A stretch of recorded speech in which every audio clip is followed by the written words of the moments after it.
नमस्कार दोस्तों, मेरा नाम पंकज शर्मा है। मैं एक सर्टिफाइड वास्तु कंसल्टेंट और एस्ट्रोलॉजर हूँ। दोस्तों, आज मैं आपके सामने ये वीडियो लेकर के आया हूँ। मई महीने के अंदर जो मल्टीपल प्लैनेट्स मूवमेंट कर रहे हैं, राशि परिवर्तन कर रहे हैं, एज वेल एज रेट्रोग्रेड हो रहे हैं, उसकी वजह से हमारे जीवन पर क्या प्रभाव पड़ने वाला है और इंडिया एज ए कंट्री पर क्या प्रभाव पड़ने वाला है। सो दोस्तों, जो राशि परिवर्तन स्टार्ट होने वाला है वो होने वाला है मार्च से, जो कि 4 मई को एक्वेरियस साइन के अंदर जाएंगे। 9 तारीख को मरकरी अपना राशि परिवर्तन करेंगे। 10 तारीख को सैटर्न रेट्रोग्रेड हो रहे हैं। 13 तारीख को वीनस रेट्रोग्रेड हो रहे हैं। 14 तारीख को जुपिटर रेट्रोग्रेड हो रहे हैं। 20 तारीख को राहु जो है वो मृगशिरा नक्षत्र के अंदर प्रवेश करने वाले हैं। 22 तारीख को फिर मरकरी राशि परिवर्तन करेंगे और 29 तारीख को पहली बार मरकरी दुनिया के अंदर जो कालसर्प योग बना हुआ है उसको ब्रेक करेंगे। तो जो 2-3 महत्वपूर्ण चीज़ें होने वाली है उन पर मैं थोड़ा सा अपना पॉइंट ऑफ व्यू दूंगा। सबसे पहला तो मार्स की वजह से, मार्स का जो राशि परिवर्तन होने वाला है उसकी वजह से क्या इम्पैक्ट होने वाला है। तो मार्स है फेयरी प्लेनेट। अब वो एयर साइन के अंदर जाएगा तो उसकी फायर को और बढ़ावा मिलेगा, लोगों के अंदर गुस्सा बढ़ेगा। हो सकता है लोगों के आपस में झगड़े बढ़ेंगे अगर वो आपस में प्रॉपर कम्युनिकेशन नहीं रखेंगे। Both personal as well as professional level पर लोगों के हो सकता है कुछ फेरी आर्ग्यूमेंट हो सकते हैं लोगों के साथ में, तो कम्युनिकेशन प्रॉपर रखें। फिर दूसरा ये है कि मार्स जो कि फेरी प्लैनेट है उसकी वजह से internal security as well as वो जो बॉर्डर पर सिक्योरिटी है उसका हमको बहुत ध्यान रखना पड़ेगा इंडिया एज ए कंट्री के तौर पर, क्योंकि हो सकता है कुछ असामाजिक तत्व as well as terrorist activities हमको दिखाई दे सकती है आगे आने वाले समय के अंदर।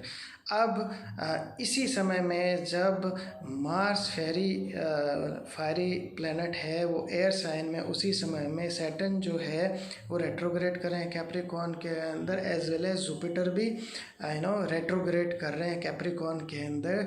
तो हो सकता है जो धार्मिक स्थल हैं उन पर किसी न किसी तरीके की सुरक्षा की ब्रीच हो सकती है या फिर उनके ऊपर असामाजिक तत्वों का कोई न कोई एक्टिविटीज़ हो सकती है। तो हमें ये पुलिस को और आर्मी को जो है थोड़ा सा उसका ध्यान रखना पड़ेगा। As well as Saturn retrograde होने से कुछ कुछ जगहों पर लोग लॉकडाउन का उल्लंघन भी करेंगे, तो पुलिस प्रशासन को चाहिए कि उनको सख्ती से निपटे। हो सकता है मास गैदरिंग भी होने के चांसेस है, प्रोटेस्ट टाइप की घटनाएं भी हो सकती है कुछ कुछ स्टेट्स के अंदर, तो उसका भी ध्यान रखना पड़ेगा। अभी टेम्पल्स इतनी दिन से बंद पड़े हैं, दूसरे धार्मिक स्थल इतने दिन से बंद पड़े हैं, तो ये हो सकता है 20 तारीख के बाद में धीरे धीरे ये ओपन हो। बट मेरा ये सुझाव है कि लोगों को वहाँ पे मास गैदरिंग नहीं करनी चाहिए। ये 2 रीज़न से सेफ नहीं है। एक तो सुरक्षा की दृष्टि से कुछ असामाजिक तत्वों की वजह से, और दूसरा सेहत की दृष्टि से, क्योंकि कोरोना का प्रकोप है। अब किस तरीके की सफाई है, क्या है, कौन लोग वहाँ पे आ रहे हैं, तो लोगों को अपने स्तर पर सावधानी बरतनी चाहिए मास गैदरिंग से रिलेटेड। जो अगली चीज़ है वो ये है कि तीनों प्लैनेट मार्स की वजह से, सैटर्न की वजह से और जुपिटर की वजह से, इन तीनों की वजह से लोगों में हो सकता है धार्मिक उन्माद बढ़े और हो सकता है वो उग्र हो जाए, भीड़ के उग्र होने के चांसेस भी हैं। तो लोगों को बहुत ही ध्यान रखना चाहिए, अपने धर्मगुरु की बातें मानिए, थोड़ा ध्यान रखिए, शांति से काम लीजिए, आप ही लोगों के हित में है। जो अगला जो राशि परिवर्तन जो बहुत ही महत्वपूर्ण है करंट सिनेरियो की वजह से, वो है राहु का मृगशिरा नक्षत्र के अंदर जाना, जो कि होने वाला है 20 मई को। तब जैसे ही 20 मई को ये नक्षत्र परिवर्तन होएगा, कोरोना की वजह से जो स्थिति इंडिया में पैदा हुई है वो नॉर्मल सी की तरफ जाने के लिए ट्रिगर हो जाएगी। तो हो सकता है 20 मई के बाद में आप देखेंगे कि कुछ कुछ जगहों पर लॉकडाउन पूर्णतः समाप्त होने के भी चांसेस हैं। कुछ जो जोन रेड में है वो ऑरेंज में आने चालू होएंगे, जो ऑरेंज वाले जोन है वो ग्रीन जोन में आने वाले होंगे। बट ये ओवरनाइट नहीं होने वाला है, इसमें समय लगेगा। ये इतना आसानी से होने वाला नहीं है। दूसरा हमने देखा कुर्मा चक्रा को।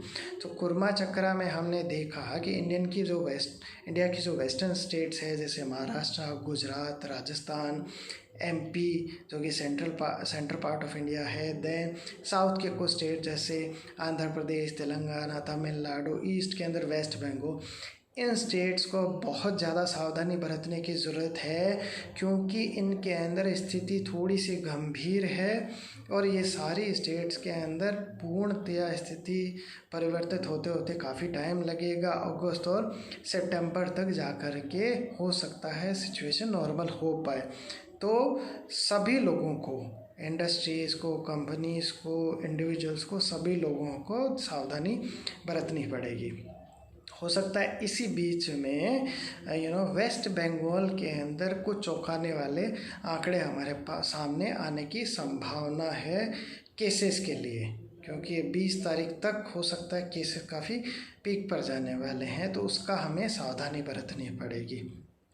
ठीक है, ये तो हो गया ओवरऑल जो प्लैनेट मूवमेंट हो रहा है, इसकी वजह से क्या स्थिति परिवर्तित हो रही है। तो इस स्थिति के अंदर हम लोग क्या करें इंडिविजुअल और लेवल पर, कंट्री के लेवल पर तो पुलिस प्रशासन को, आर्मी को, गवर्नमेंट को, सब लोगों को ध्यान रखना, पर इंडिविजुअल लेवल पर हम लोग क्या करें।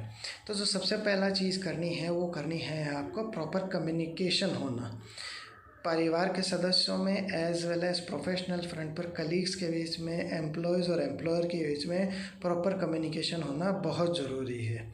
तो वो सबसे पहला एस्पेक्ट आपको ठीक करना है। दूसरा चीज़ आपको करना है, आपके घर में आपको सुबह और शाम 10-10 मिनट का मेडिटेशन चालू करना है, बिकॉज वो आपको दिमाग को शांत रखिएगा और क्रिएटिवली चीज़ों को कैसे हैंडल करना है, न्यू बिजनेस आइडियाज़ कैसे लाने हैं, क्योंकि जो राहु का राशि जो नक्षत्र परिवर्तन होने वाला है वो आपकी क्रिएटिविटी को बढ़ाएगा, नए नए बिजनेस आइडियाज़ देगा आपको, ताकि नई नई चीज़ें आप चालू कर सकें। टेक्नोलॉजी पॉइंट ऑफ व्यू से बहुत इम्पोर्टेंट समय चालू हो रहा है 20 मई से, तो जो लोग टेक्नोलॉजी से रिलेटेड क्षेत्र में हैं उनके लिए तो गोल्डन अपॉर्चुनिटी 20 मई के बाद में चालू होने वाली है।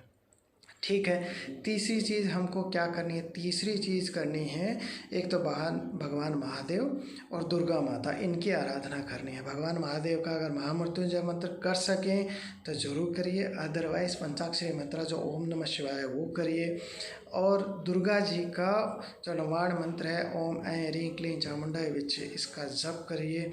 स्टार्ट दोनों ही महादेव और दुर्गा आपको प्रोटेक्शन भी देंगे एज वेल एज आपको गाइडेंस देंगे कि आगे आप लोग क्या कर सकें।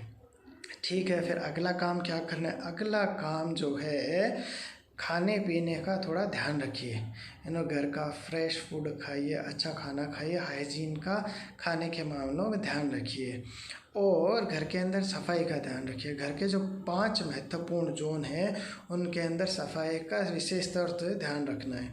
घर के सेंटर का, नॉर्थ ईस्ट का, साउथ वेस्ट का, साउथ ईस्ट का और नॉर्थ वेस्ट का, इन सभी जोन्स को सफाई के दृष्टिकोण से पूर्णतया स्वच्छ रखें। अगला काम क्या करना है, अगला काम जो अभी तक आप करते आए हैं, घर के सदस्यों के अंदर से प्यार मोहब्बत से बात करिए, खुशी से रहिए, अच्छा समय स्पेंड करिए, घर के लोगों के साथ प्यार से रहिए, यही सब करना है। थैंक यू सो मच, आपने मेरा वीडियो देखा। मैं आगे भी ज्योतिषीय एनालिसिस लेकर के आता रहूँगा। जून महीने के अंदर अगेन कुछ महत्वपूर्ण खगोलीय घटनाएं हो रही है, उनके बारे में अपना पॉइंट ऑफ व्यू लेकर के आने वाले दिनों में आऊँगा। Thank you so much.